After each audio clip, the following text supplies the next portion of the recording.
Well, good morning. It's what are we? Day 5. We're just about ready to leave the 81 peg campsite. I've packed up, got up early this morning. It was very cold, foggy, as you've probably seen on the scenes. And now we're just going to make our way out of this campsite and head back down towards Seduna. Oh, have a look at that vista spread out before us. Blue skies on the highway. Yay!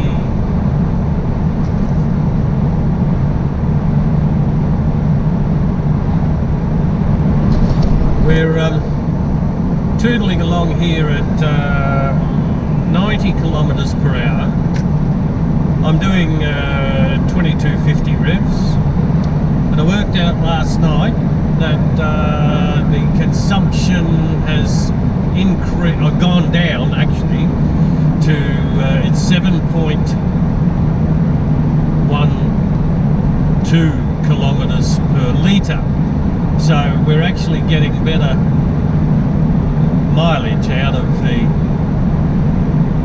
vehicle because I have lifted my foot off the gas, or in this case the diesel. So it's a very comfortable speed to actually travel at. 90, 2250 revs. All is good.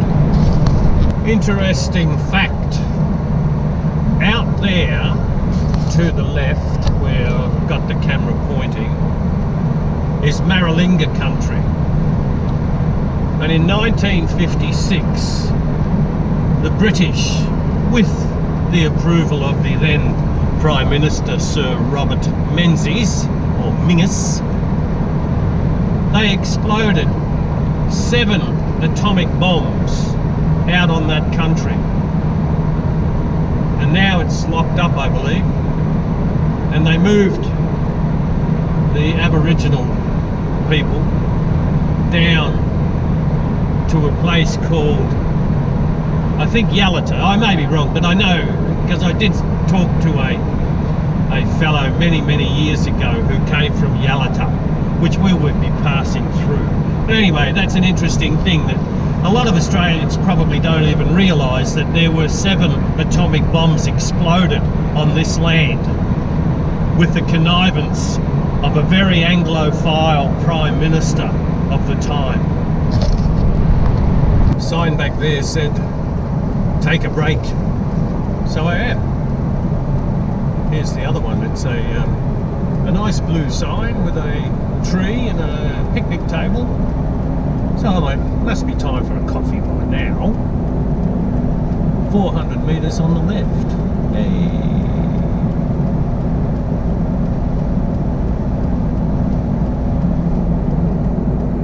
Crikey, where's the tree? Come on. They lied. See what I mean? They lie to you. I know there is a shelter, but there's no tree. Huh.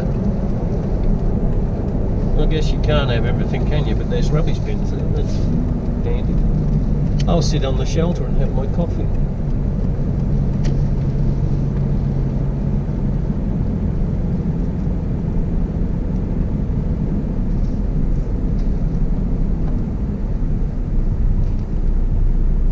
Look at that. Hey. Good. Coffee time.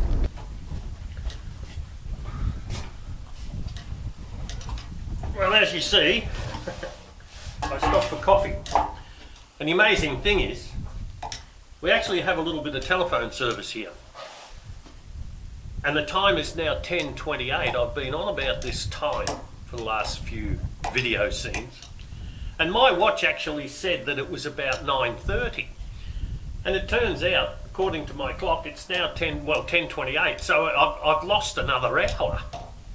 So I think I'm on South Australian time now, and that means that it'll be lunchtime in an hour and a half, and here is me thinking that I've only just had breakfast and this is my first cup of coffee. So it's confusing. Anyway, I phoned my beloved Kay, there's no answer, but I left a message on her machine, so no doubt she'll try and phone me. She won't get through, obviously. Well, she might, because I've got the thing in the car, but we tried that the other day and the call wouldn't go through. So anyway, I'm having my scroggin, cup of coffee. I must change that water though, the water's not good. I'll catch you later.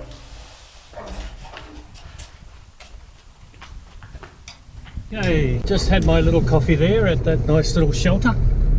Now we're heading back out onto the road, as you can see. Managed to get a phone call to Kay. Oh, well, actually I didn't get a phone call to her. I left a message and I've sent a couple of texts to both Kay and Ryan. Let them know where my progress is at the moment, and now we'll continue. That's the way to do it. On a bike.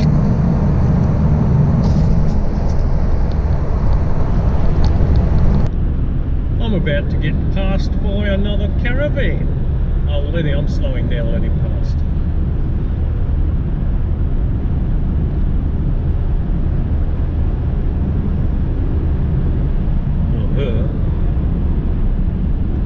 Jesus, you better hurry up, lady.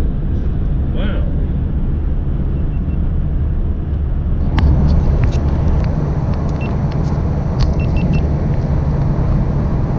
She nearly cut me off, because I think there's another car coming. Yeah, this one here, this truck.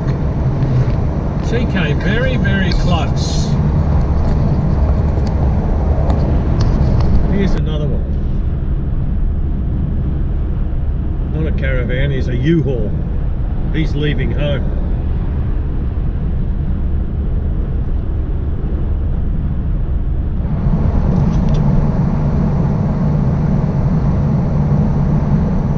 I mean, I'm travelling at 90 kilometres an hour. It's a comfortable speed and it's economical. Why do they need to do their 110? I don't know. Idiots. Maybe it's just me. Maybe I'm the idiot. I don't know.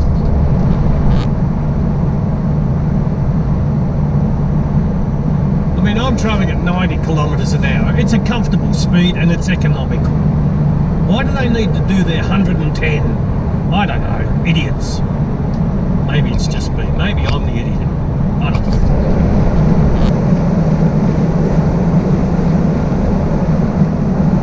We're only about 8 k's from Nundroo, I believe. I wouldn't mind betting that we see these cars pulled over at the Nundroo Roadhouse in about 8 k's. I just shake my head sometimes. We just passed the sign. This is the actual Nullarbor plain now. We just passed the sign that said the western end of the Nullarbor plain. And this is a treeless plain. As you'll notice, there is a tree. So there's a lie. That's probably been planted. Now we're going to see where the next services are, because if they're only a couple of 100k, then I don't need to stop here, because everybody else is. All the people that just passed me, of course, they're all pulling in. Yeah, what was the hurry? Yep, there's the woman nearly cut me off in front. Yeah, she's going to pull in too. Well, I'm not.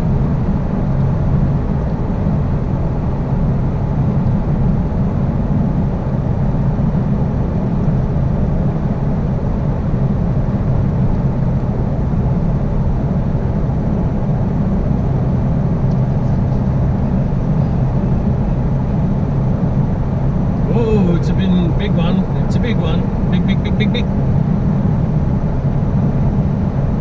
Yeehaw. We'll continue on.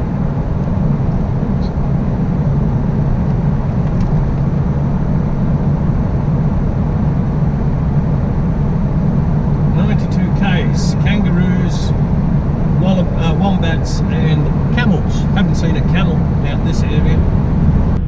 And there we'll get a look at the Nullarbor plain from behind. we just left that, well, we didn't leave it, we just passed the Nullarbor Roadhouse.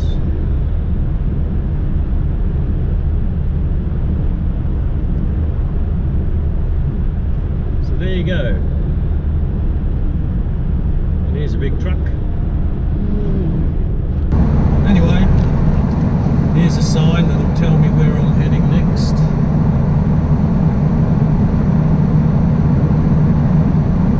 Yalata 95, Nundroo 142, that's plenty.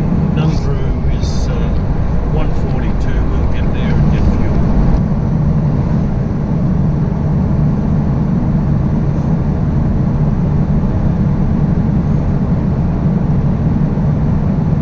It's getting very warm now. The cabin is quite warm. There's a touristy spot. I think this is the other end of the treeless plain. Yep, that's the eastern end. So it doesn't really go for very long, does it? The actual Nullarbor plain. Be interesting. I'll have to check on a map and just see exactly how they calculate the distance of the Nullarbor plain. Now we have a complete change of country, and I'm about to get passed by a little Jayco Dove camper thing. I think it's a Jayco Dove. Oh no, it's an A-liner. Oh, look at that. That's a neat looking little thing, isn't it?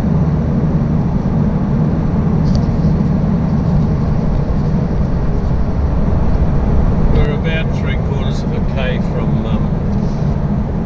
Yalata, which used to have a roadhouse, but it's now shut. This was I believe, an Aboriginal-owned roadhouse, but it's been shut for quite a number of years, and I don't quite understand why. This is the sign, and down here is the old roadhouse on the left, I believe.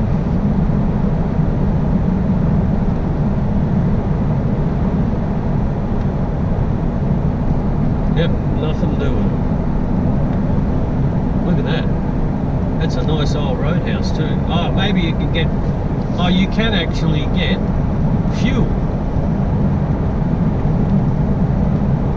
Good, it'll be those automatic dispensers like they have up on the Dampier Peninsula.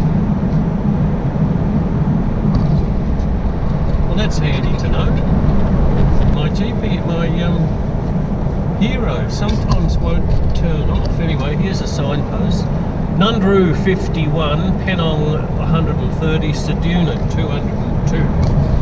Well, I'm coming up to this supposed rest area, but I'm beginning to have my doubts a bit. Fatigue is fatal. 1 kilometre, and there's a parking thing, but I noticed that there are fences off to the side. So I'm going to have a look. According to the Camps 11 book, this is suitable for an overnight stop.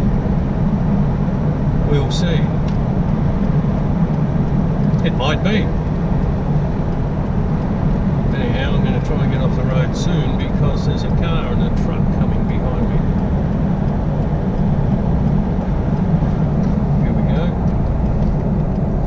Geez, they come up on you quick. Here we are. Oh yeah, it's a typical. How far in can I go? Let's see, no entry. There's a sign. I love these signs.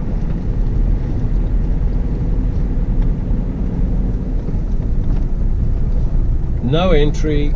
Private property, trespassers will be prosecuted. That's the Yalata thing. Let me go that way.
So, according to the Camps 11 book, this is a designated, according to them, overnight camping area. The sign, of course, here says no entry, private property, trespassers will be prosecuted, Yalata, a happy, healthy and safe community. Now, I hate to be one to criticise, and I'll probably be called a racist, but this is sort of a little bit getting out of hand. We're off the road. They expect you to camp here on a gravel pit, right? That's okay for caravans, fine. But I'd like to park my trailer in here, and this is what I'm confronted with. Poles, because it's part of an Aboriginal community. Now let's just get real here. We're about to give these people a voice into Parliament, and this is what's going to happen. So wake up, Australia. You're being conned. I don't doubt that the Aboriginals want to have their own places, but what would be wrong with just giving us about another 100 metres into there? We've given them back their land that they want. And here's another caravan coming in. I find this really, really objectionable. I really do. Call me a racist if you want, but this sort of shit is really creating racists. We're all part of the same country. Well, that was a little bit of an aborted thing. That really makes my blood boil, I tell you. Well, you've heard me on the previous video, and I know I go on about it, but hell, what do these people want? Now they're locking the bloody place up. That's fine if they own the thing, but there should be designated areas where you can actually pull off the road and get a little bit of privacy, not on a concrete or a bloody gravel car park, for Christ's sake. That really makes my blood boil. And just to add to my bloody woes, the engine check light just came on again. Terrific.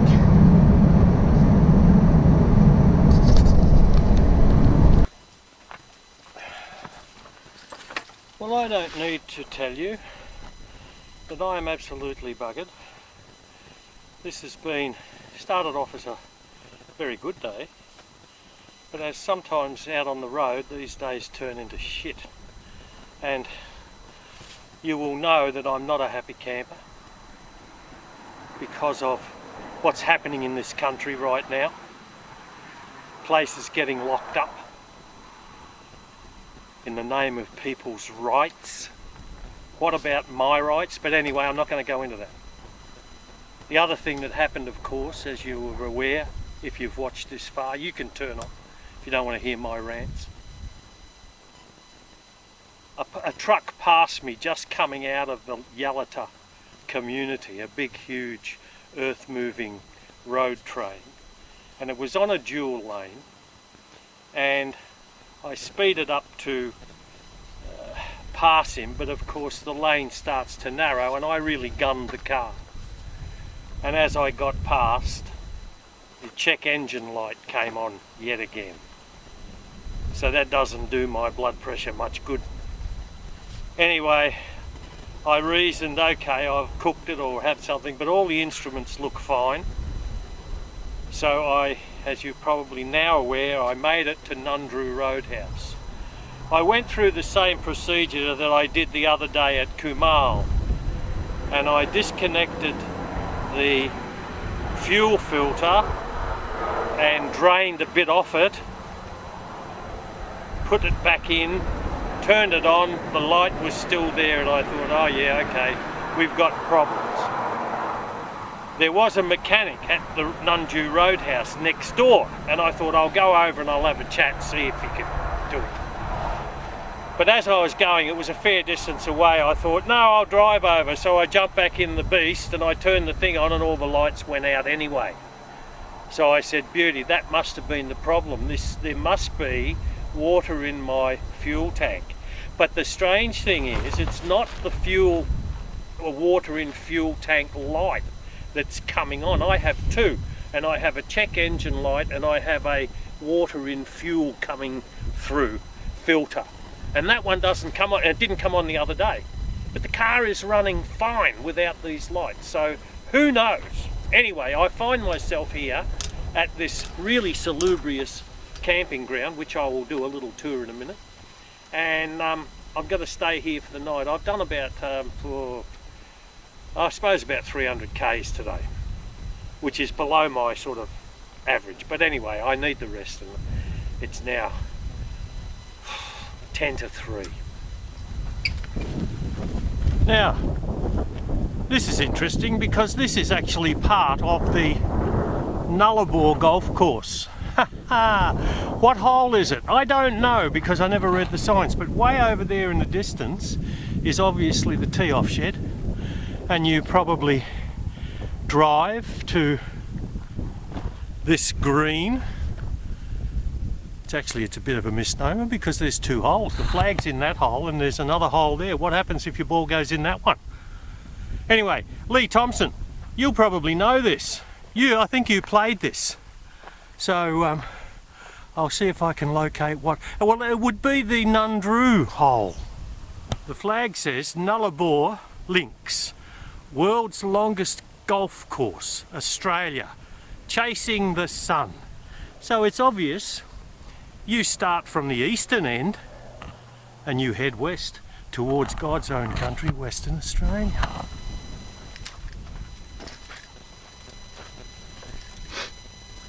Early dinner tonight. Lamb chops, Deb mashed potatoes and dehydrated peas. Yum!